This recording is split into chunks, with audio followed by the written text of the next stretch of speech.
প্রত্যেকটা সংবাদ মাধ্যমের প্রতিনিধি এবং বাংলায় যারা সাংবাদিকতা করে তাদেরকে আমি কুর্নিশ জানাই, স্যালুট জানাই।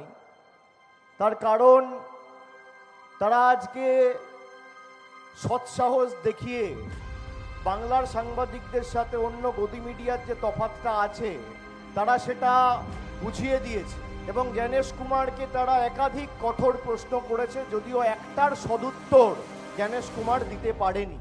এই প্রশ্নগুলো করার জন্য সংবাদ মাধ্যমের প্রত্যেক প্রতিনিধি, বৈদ্যুতিক সংবাদ মাধ্যম বা প্রিন্ট মিডিয়া, আমি সকলকে ধন্যবাদ জানাচ্ছি, কৃতজ্ঞতা জানাচ্ছি।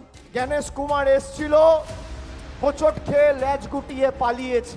বাংলার মানুষের প্রশ্নের জবাব জ্ঞানেশ কুমারের কাছে নেই। গতবারের হিয়ারিংয়ে যেমন জুডিশিয়াল অফিসারদের নিযুক্ত করা হয়েছিল, স্বাধীনভাবে তাদের কাজ করতে দেয়নি বলে আজকে রীতিমতো কোর্টের ভৎসনার মুখে পড়েছে নির্বাচন কমিশন।